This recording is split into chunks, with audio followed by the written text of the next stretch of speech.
Bueno, esta es la charla de introducción a los antibióticos en pediatría. Esta es una charla que tiene dos partes. En la primera parte vamos a hablar acerca de las definiciones y clasificación de antibióticos o antimicrobianos. Vamos a hablar un poco acerca de la relación farmacocinética y farmacodinámica de antibióticos y terminamos hablando acerca del uso de antimicrobianos en presencia de falla renal y en presencia de falla hepática.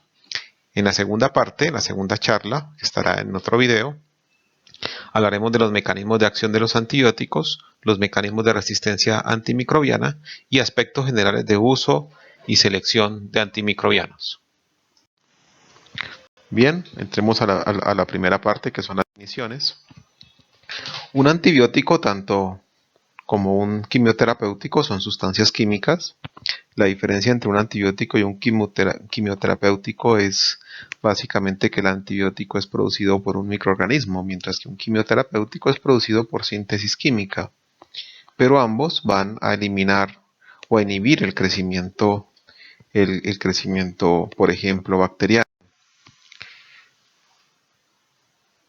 Respecto a la historia de los antibióticos, los tres primeros antibióticos descubiertos fueron el Salvarsan, el Prontosil y la penicilina, en ese mismo orden histórico. Sin embargo, fue el 3 de septiembre de 1928 cuando Fleming, después de un fin de semana, pues encontró accidentalmente una sustancia que estaba inhibiendo crecimiento de Staphylococcus aureus, hallazgo que finalmente, después del paso de unos años, termina convirtiéndose en un medicamento útil clínicamente y de uso comercial, que es la penicilina. Sin embargo, fue Howard Florey y Ernest Chain quienes finalmente tomaron los hallazgos de Alexander Fleming, lograron purificar y aislar la penicilina y finalmente llevarla a un uso comercial. Estos personajes finalmente recibieron el premio Nobel en 1945. Un poco antes ya se había iniciado en el 43 la producción en masa de la penicilina. Vemos justamente el Penicillium notatum fue el primer hongo de esta familia, que fue el que fue hallado, o fue el hongo a partir del cual se encontró la inhibición del crecimiento bacteriano gracias a la síntesis natural de la penicilina por parte de este hongo. La historia de la cefalosporina no es muy diferente. En 1948, Giuseppe Brozzu, estudiando las aguas negras de la isla de Sardinia en Italia, logra aislar un hongo que es el Cephalosporinum acremonium, a partir del cual obtuvo inhibición de crecimiento bacteriano y dio origen a lo que hoy conocemos como las penicilinas, ¿sí? En 1945 aparece la primera penicilina oral. Anteriormente solamente la penicilina se encontraba por vía endovenosa, y fue también en cercanías a esta fecha cuando Dorothy Hodgkin, usando difracción de rayos X, logra descubrir la estructura de la penicilina y posteriormente también se gana el premio Nobel por este hallazgo. Aquí vemos a Fleming y finalmente a Chain y a Howard Florey, quienes 12 años después de los hallazgos de Alexander Fleming, estaban buscando justamente compuestos químicos, y fueron los que resolvieron los grandes problemas de purificación y estabilidad que nunca pudo resolver Fleming. Fleming justo casi años antes a la purificación y al resolver los problemas de estabilidad de la penicilina, tanto Chain como Florey, Fleming había abandonado la idea. Ellos hicieron esta purificación de la penicilina en Oxford y fue gracias a eso que pudo llevarse a su comercialización y a su uso en masa, ¿sí? Sin embargo, el método de exploración de Fleming utilizando zonas de inhibición en placas de agar en vez de utilizar modelos animales, se convirtió a partir de ese momento en el método de elección para el estudio de antibióticos, así también como fue Fleming el primero en advertir la resistencia a la penicilina. Ahora, la palabra antibiótico es mucho más antigua, se tienen reportes de que en 1899 Emerich y Lowe utilizaron esa palabra para describir el efecto de la biocinasa sobre la pseudomona. Esta sustancia nunca logró tener algún éxito por su alta toxicidad en seres humanos y sus resultados inconsistentes. Justamente la popularidad de la penicilina, así como de las primeras sulfas, estudiadas previamente a la penicilina, iban dirigidas finalmente contra enfermedades de transmisión sexual. Vemos, por ejemplo, claramente la publicidad de la época y también sin duda alguna, fue un arma importante para el ejército norteamericano el contar con ese tipo de medicamentos, los cuales les permitía tener mayor éxito en el campo de guerra, ¿sí? Ahora, pero como mencionamos al principio, existieron dos antibióticos antes de la penicilina. En verdad fue en 1909 Paul Ehrlich, luego de examinar más de 606 químicos en modelos de conejo con sífilis, encuentra el Salvarsan o 106 o molécula 106. Sin embargo, esta molécula nunca tuvo un éxito clínico debido a la gran cantidad de eventos adversos, ¿sí? 3 años después, el mismo Ehrlich crea el Neo-Salvarsan con menores efectos adversos.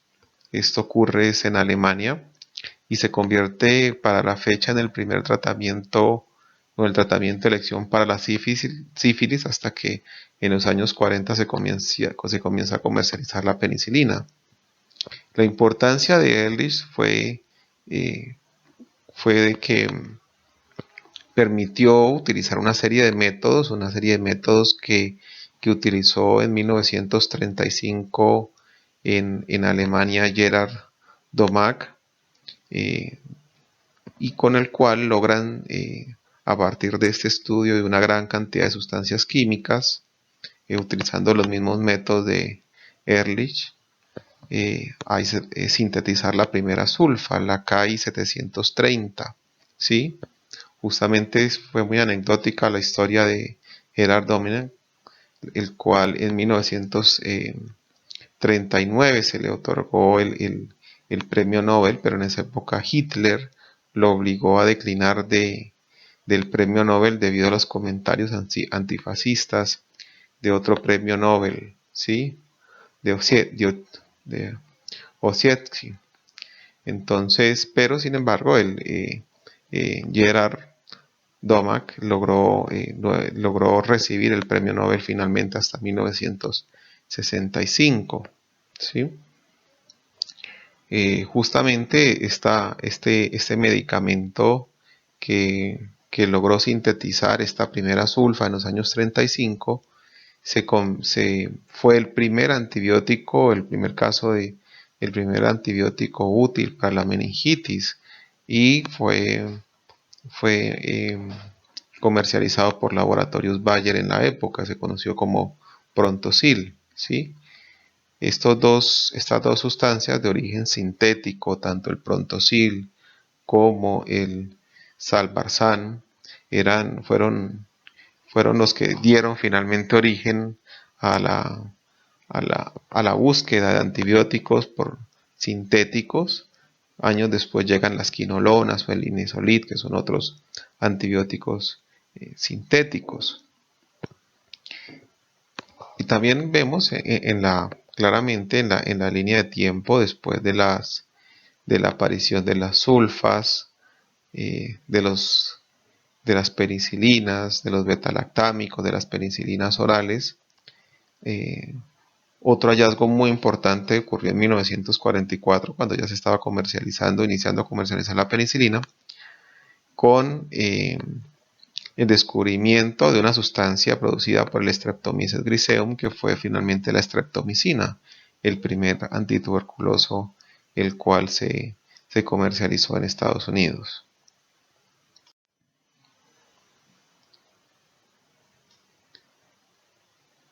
Bien, aquí vemos nuevamente esa línea del tiempo.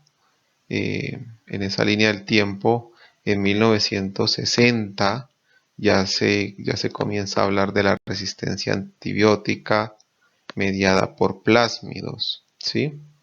Y justamente fue entre 1960 hasta nuestra época cuando incrementó la resistencia antibiótica, ¿sí? La resistencia antibiótica. Respecto al mecanismo de acción, entonces los antimicrobianos pueden actuar sobre la pared celular, pueden actuar inhibiendo la síntesis proteica, pueden actuar inhibiendo el DNA o pueden actuar inhibiendo o alterando la función de la membrana celular. Recordemos que la pared celular es un organelo que es característico de las bacterias, no la tienen las células, por ejemplo, humanas ni los micoplasmas. La pared celular es un organelo que previene del estallido justamente a las bacterias, especialmente a las bacterias gram positivas, que tienen una gran presión osmótica, hasta 5 veces mayor que las bacterias gram negativas. Los antibióticos que van a actuar inhibiendo la síntesis de la pared bacteriana son los betalactámicos, los glicopéptidos o la bacitracina. También tenemos medicamentos que lo que van a alterar es la función de la membrana celular, que es mucho más interna. La membrana celular sabemos de que es un órgano que es una estructura similar tanto en bacterias como en células humanas, por ejemplo. Por lo tanto, antibióticos que están dirigidos a alterar la función de la membrana celular no son específicos. Dentro de ellos tenemos las polimixinas, tenemos el colistin, tenemos los antifúngicos. Ahora, por ejemplo, dentro de las polimixinas que acabamos de nombrar, las polimixinas son detergentes catiónicos que van a tener un extremo hidrofílico y un extremo hidrofóbico, y lo que van a llevar es alterar la permeabilidad de la membrana, permitiendo entonces la salida de muchos metabolitos y llevando hacia la destrucción de la bacteria, mientras que los antifúngicos lo que van a hacer es inhibir la síntesis de esteroles que son necesarios para la construcción de la membrana celular. También los medicamentos pueden actuar inhibiendo entonces la síntesis proteica. Acordémonos que la síntesis proteica se da especialmente en los ribosomas, que tienen dos unidades. En el caso de las bacterias tienen una unidad 30S, que es sobre la cual actúa, por ejemplo, los aminoglucósidos, o una unidad 50S, que es la que actúa, por ejemplo, los macrólidos, las tetraciclinas, el ácido fusídico, el cloranfenicol. Bien, en general, los medicamentos cuyo efecto se fundamenta en inhibir la síntesis proteica son medicamentos bacteriostáticos. Y también los medicamentos pueden actuar inhibiendo la síntesis o la función del DNA.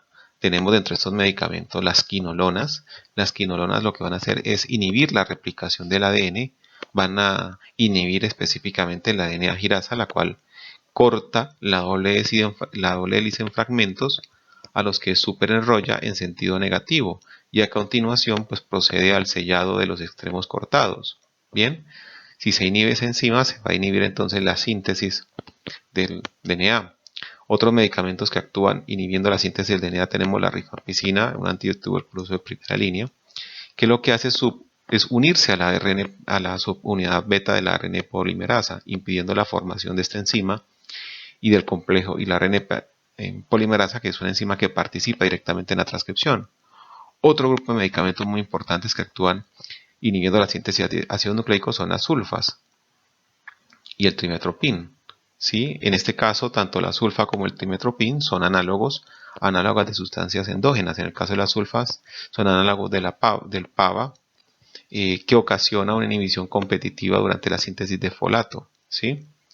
También tenemos otros medicamentos que actúan de una manera muy similar, como la pirimetamina, el metrotexate, que van a bloquear la síntesis de metabolitos, debido a que estas sustancias son análogos de bases nitrogenadas, llevando a un antagonismo con el ligando endógeno. Bien.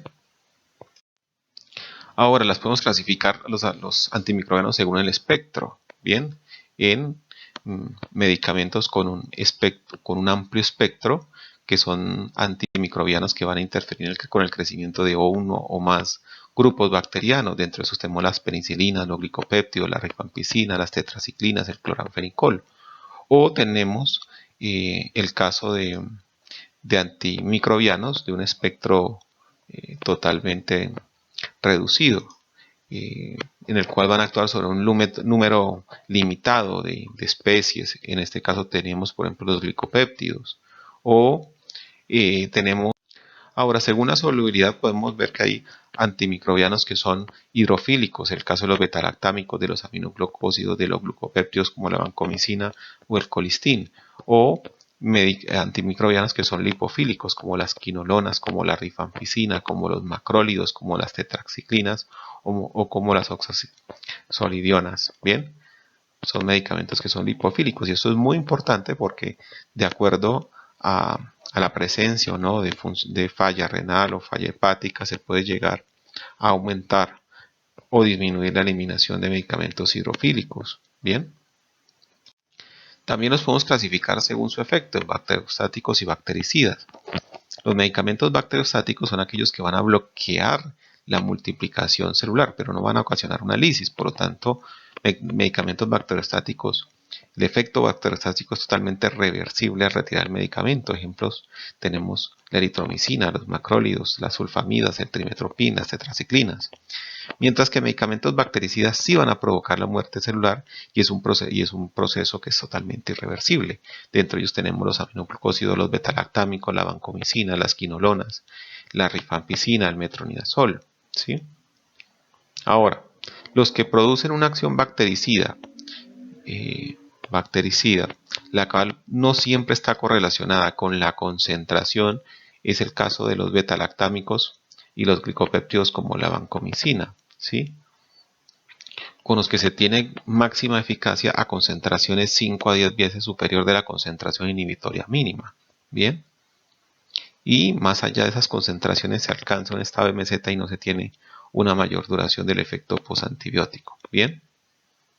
Los que tienen sí una actividad bactericida que es concentración dependiente son todos aquellos que no son ni vancomicina ni betalactámicos, por ejemplo los aminoglucósidos, por ejemplo las quinolonas. Bien. Y también los bacteriostáticos muestran esta actividad bacteriostática relacionada con la dosis, por ejemplo los macrólidos.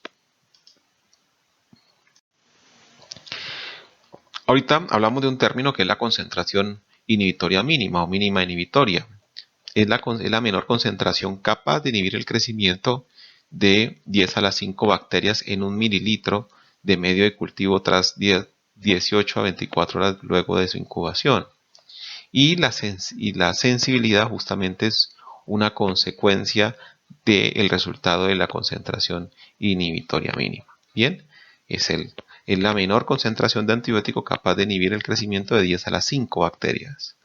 Y también tenemos otro término que es la concentración mínima bactericida, que es la menor concentración de antibiótico capaz de destruir 10 a las 5 bacterias en un mililitro de medio de cultivo luego de 24 horas. Bien.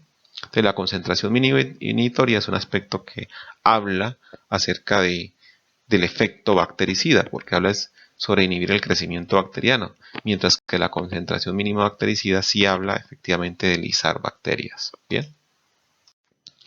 El efecto posantibiótico, eso lo mencionamos anteriormente, que los betalactámicos y la vancomicina no tienen un gran efecto posantibiótico luego que alcanzan 5 a 10 veces concentraciones superiores a la concentración inhibitoria mínima. El efecto posantibiótico es justamente la inhibición es la permanencia de la inhibición del crecimiento bacteriano luego que el antibiótico ha sido suspendido, ¿sí? Este efecto posantibiótico es mayor para fármacos que inhiben la síntesis de proteínas que para los que inhiben la síntesis bacteriana. Esto es el caso de los aminoglucósidos, es el caso de los macrólidos, bien, el caso del cloranfenicol, el caso de las tetraciclinas, bien, del ácido fusídicos, que son medicamentos que inhiben la síntesis bacteriana y tienen mayor efecto posantibiótico que, por ejemplo, los betalactámicos, las cefalosporinas, bien. ¿De qué va a depender ese efecto posantibiótico? Va a depender del pH, va a depender del tiempo de exposición del antibiótico y de la concentración del antibiótico que haya alcanzado en su sitio. Bien, aquí tenemos una comparación de la duración del efecto posantibiótico. Vemos cómo los inhibidores de la síntesis de la pared en general, tienen un menor efecto posantibiótico que aquellos que inhiben proteínas o ácidos nucleicos. Por ejemplo, sobre estafilococos, las penicilinas, el imipenem llegan a tener un importante efecto posantibiótico, pero este es mucho más claro en la gran mayoría de los inhibidores de la síntesis de proteínas o ácidos nucleicos y tienen un gran efecto posantibiótico, especialmente los aminoglucósidos y las quinolonas. Sobre el neumococo, el efecto posantibiótico se da fundamentalmente con el imipenem y las penicilinas, más no con aminoglucósidos, quinolonas, y sí se da pues de una manera muy relativamente comparable el efecto posantibiótico de los macrólidos junto con las penicilinas. Bien, para otros microorganismos como los enterococos hay mayor efecto, hay efecto posantibiótico de las quinolonas o las tetraciclinas, un poco de la penicilina. Para el Streptococcus pyogenes, o también conocido como beta-hemolítico, el mayor efecto posantibiótico se ve con los macrólidos. Para la pseudomona, un microorganismo que ataca frecuentemente a pacientes con fibrosis quística, el mayor efecto posantibiótico lo vamos a ver con los aminoglucósidos, con las quinolonas y con la rifampicina, no tanto con el imipenem.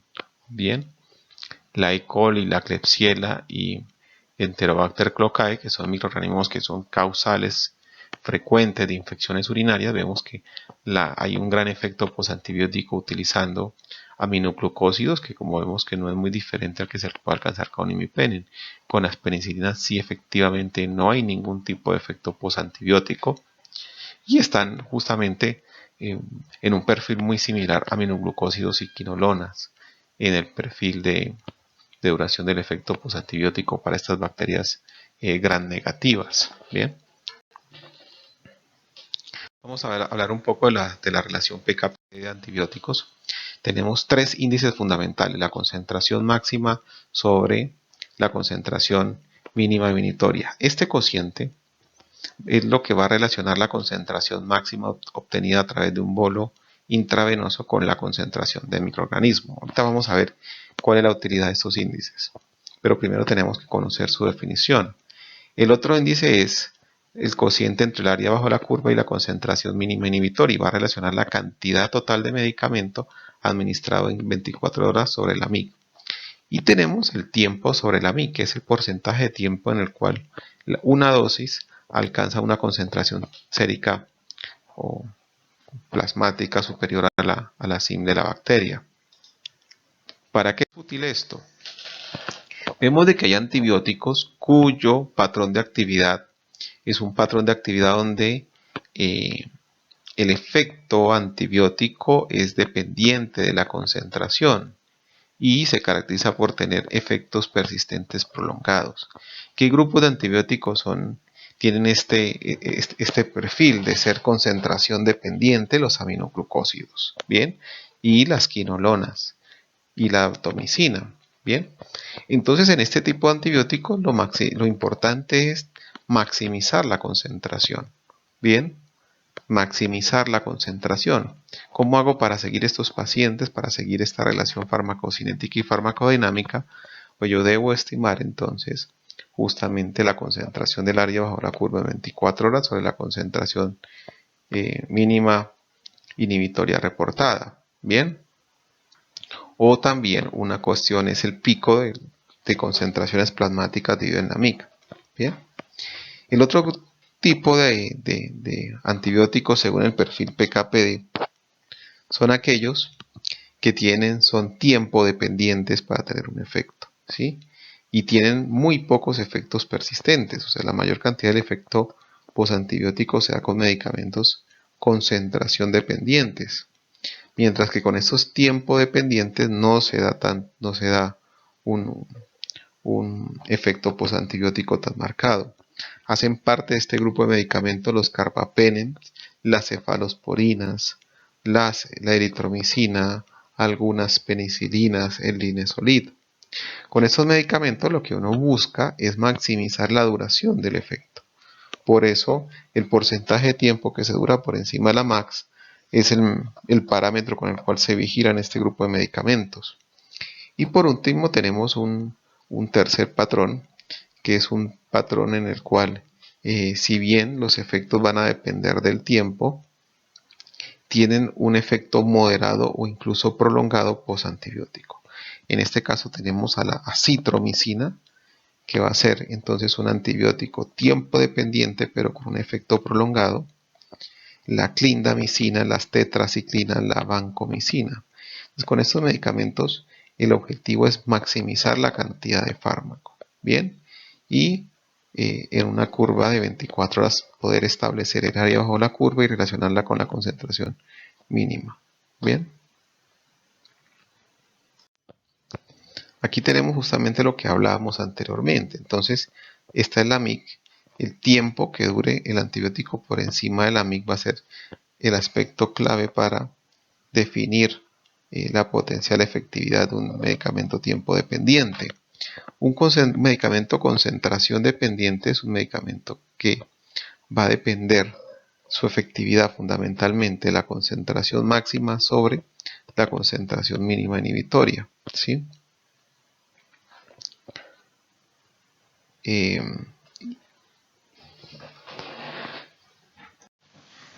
Aquí tenemos entonces un diagrama ejemplificando lo que acabamos de decir. Aquí tenemos diferentes antibióticos en los cuales el efecto final es que incrementar la dosis nos lleva a un aumento del efecto, ¿sí?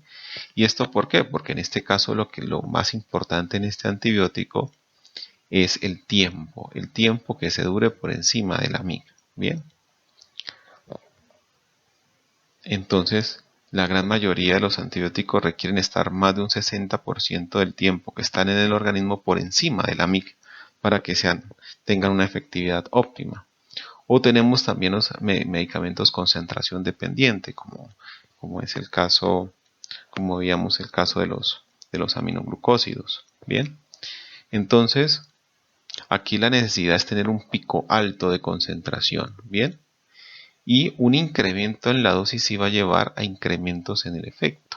Es decir, en medicamentos que clasifiquemos como medicamentos tiempo dependiente, son medicamentos en los cuales aumentar la dosis no va a servir de nada. Mientras que en los medicamentos concentración dependiente sí, aumentar la dosis va a tener un gran efecto. Bien, recordemos esto, el caso de los medicamentos concentración dependiente, entonces Cmax sobre la MIC, o con medicamentos tiempo dependientes, entonces va a ser el porcentaje de tiempo por encima de la MIC. Y tenemos los betalactámicos, la clinda, la eritromicina, o tenemos medicamentos que se fundamentan totalmente en el área bajo la curva 24 horas sobre la MIC, que sería el caso de la vancomicina, de la acitromicina y de las quinolonas. Bien. Aquí vamos a ver un poco de estos índices, entonces ya empezamos a entender estos índices que hablábamos al principio de este módulo. El dividir la concentración máxima sobre la concentración mínima inhibitoria va a ser el parámetro que nos va a permitir considerarlo como un índice adecuado para el seguimiento de antibióticos que son concentración dependiente. En general lo que uno busca y la meta es que esa relación entre la concentración máxima y la concentración mínima inhibitoria sea 8 a 10 veces. Por ejemplo, eso es lo que determina el éxito de los aminoglucósidos, que esa división entre la concentración máxima y la concentración mínima inhibitoria sea 8 o 10 veces. Bien. El otro parámetro entonces va a ser el área bajo la curva en 24 horas sobre la concentración mínima y la concentración inhibitoria mínima.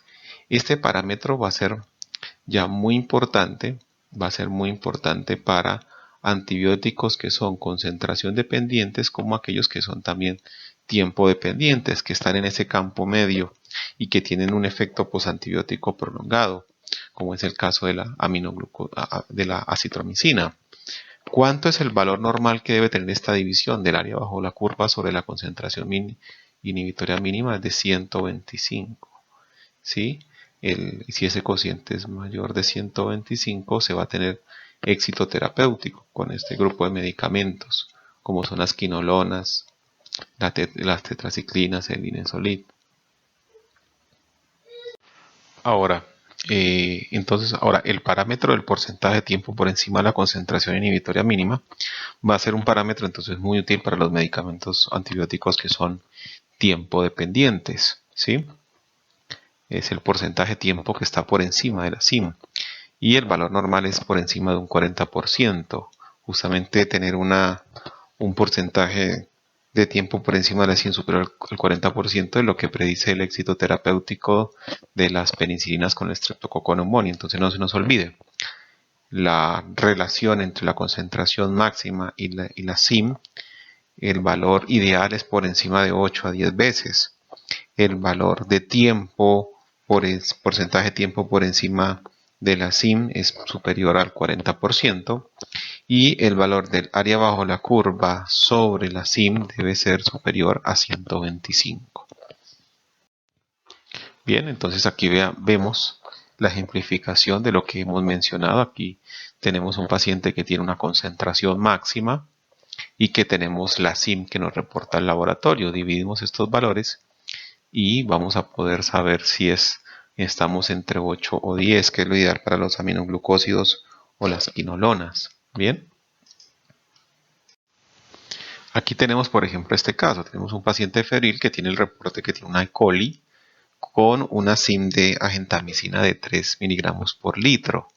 Y tenemos las concentraciones que alcanza el antibiótico en distintos espacios. Por ejemplo, en la orina alcanza una concentración de 80-90, en sangre apenas de 5 a 8, en líquido cefalorraquídeo de 0.2. Entonces queda claro cómo este antibiótico va a ser más efectivo en orina para el manejo de la infección urinaria que para manejar una bacteremia o manejar un paciente con meningitis. Ese es el modelo de antibióticos que van a depender justamente del grado de exposición al fármaco, del área bajo la curva sobre la CIM. En este caso tenemos la vancomicina, por ejemplo, los macrólidos, que son medicamentos, las quinolonas, que son medicamentos de uso frecuente en la práctica clínica. Y acordémonos de que el valor es por encima de 125. Bien. Y aquí, por ejemplo, tenemos dos medicamentos, un medicamento A y un medicamento B. Y es claro que estos medicamentos que son tiempo dependientes, además, por ejemplo, ¿sí? Donde la mayor parte del tiempo está por encima de la CIM, el medicamento A sobre el medicamento B, por lo tanto va a ser mucho más efectivo. Esto es lo que vemos acá. Porcentaje de tiempo de exposición por el encima de la CIM, 40-50% en betalactámicos, también en macrólidos, que tienen ese efecto también dual o en clindamicina. Bien, aquí vemos, recordando de que esto puede llegar a cambiar un poco entre cientos microorganismos. Hablamos de que, por ejemplo, en betalactámicos es 40-60%. Ahora, el área bajo la curva sobre la MIC, habíamos dicho que sí hasta 125, pero mire que para un mismo grupo de antimicrobianos no es lo mismo el valor que debe tener para gran negativo, donde sí efectivamente debe, ojalá, ser cercano al 125, que la misma quinolona sobre el Streptococcus pneumoniae, que alcanzar un valor de 40, ¿sí? O los aminoglucósidos de 8 a 10 veces la concentración máxima sobre la MIC. Bien, y aquí vemos entonces justamente la importancia de esto. Esta es la mortalidad en pacientes en los cuales justamente se manejó según el resultado del monitoreo. Pacientes que el nivel inicial era menos de 5 microgramos por mililitro tenían una mayor mortalidad que pacientes que tenían concentraciones iniciales más altas. ¿Listo? Un mayor porcentaje de sobrevida y aquí más mortalidad. En aquellos pacientes que se logró menos mortalidad, en aquellos pacientes que tenían concentraciones de aminoglucósidos más altas que aquellos que tenían bajas concentraciones. ¿Y esto por qué? Porque acabamos de decir, los aminoglucósidos son medicamentos donde idealmente la concentración máxima debe ser de 8 a 10 veces superior a la concentración inhibitoria mínima. Bien. Entonces, ¿cómo podemos optimizar la práctica clínica? Por ejemplo, con los betalactámicos, que son medicamentos tiempo dependientes. Al ser tiempo dependientes, son medicamentos en los cuales, si yo prefiero dar el betalactámico en infusión continua, en infusión extendida, voy a tener relativamente más éxito terapéutico porque va a tener un mayor porcentaje de tiempo por encima de la SIM. En el caso de los aminoglucósidos, se puede optimizar teniendo una dosis diaria, sí, única, con una dosis importante para alcanzar una concentración de 8 a 10 veces superior de la SIM. O el caso de las quinolonas. En el caso de las quinolonas, lo que nos importa es tener una dosis muy adecuada, ¿sí? Para optimizar, tener una buena cantidad de área bajo la curva por encima de la MIC. Aquí sí nos importa que el paciente sea muy cumplidor en el caso de las quinolonas. Aquí vemos, por ejemplo, distintos ejemplos. No es lo mismo, por ejemplo, dar el meropenem por infusión extendida que por infusión rápida. Bien, en general, por ejemplo, en el caso de el meropenem dado por infusión extendida, incrementa tiene una mayor parte del tiempo está por encima de la MIC respecto a darlo por infusión rápida. Bien, entonces es un medicamento en el cual me interesa estar una gran parte del tiempo por encima de la MIC. Entonces, este es el mismo ejemplo también que le ocurre a los betalactámicos. Bien, o este es el caso de la piperacilina tazobactam. Aquí vemos lo mismo. Esta es la infusión dada cada 8 horas, esta es dada cada 4 horas y esta es dada cada 6 horas. Y es claro cómo se alcanza con una mayor área bajo la curva cuando el medicamento es dado cada 8 horas que dado cada 4 o cada 6 horas. Bien. Aquí vemos, por ejemplo, el impacto de utilizar justamente estas herramientas de indicadores farmacocinéticos y farmacodinámicos en la práctica clínica. Este fue un estudio publicado en el 2002 en el cual evaluaron 680 pacientes. Bien. Y donde finalmente hubo un grupo de pacientes los cuales fueron manejados utilizando estos indicadores y un grupo de pacientes donde se hacía dosis y ajustes sin tener en cuenta los indicadores. ¿Cómo les fue?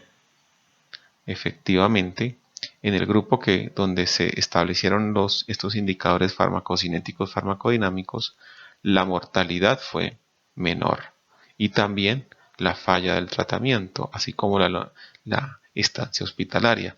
En aquellos pacientes en los cuales no se les hizo ningún tipo de análisis farmacocinético o farmacodinámico durante la hospitalización, tuvieron mayor mortalidad, mayor falla terapéutica y una cantidad mayor de días hospitalarios. Bien. Ahora miremos rápidamente cuál es el impacto que tiene la falla renal y la falla hepática sobre el uso de de antimicrobianos. Aquí vemos cómo se modifica la dosificación en pacientes que tienen insuficiencia renal. En general, como todo medicamento cuya eliminación renal sea mayor a un 60% o que tenga un margen terapéutico estrecho, debe ser sometido a un monitoreo y un ajuste de dosis según la creatinemia y la tasa, la depuración de creatinina estimada. Bien. Ahora, dentro de los antibióticos más problemáticos en los pacientes con falla renal, justamente están este grupo de medicamentos, están los aminoglucósidos. Bien, vemos la gentamicina, vemos la amicacina, que son medicamentos, vemos también la tobramicina. Bien, son medicamentos en los cuales esto se debe realizar un ajuste de dosis, bien, un ajuste de dosis o un ajuste en el intervalo, bien. Ahora, el efecto de la enfermedad hepática, así como vimos que los aminoglucósidos y la vancomicina son medicamentos que se deben ajustar, ahorita sin hacer mucho énfasis en los métodos de ajuste, en pacientes con falla renal, en pacientes con falla hepática, aquellos medicamentos se les tiende a aumentar la vida media cuando existe falla hepática porque existe una menor biotransformación. Pero esto es mucho más importante para medicamentos como la vancomicina. Miremos cómo se afecta la vida media de la vancomicina de una forma importante. El metronidazol y varias cefalosporinas. Entonces, paciente con falla hepática, en el cual vayamos a dar cefalosporinas, metronidazol o vancomicina, tener en cuenta para reducir la dosis.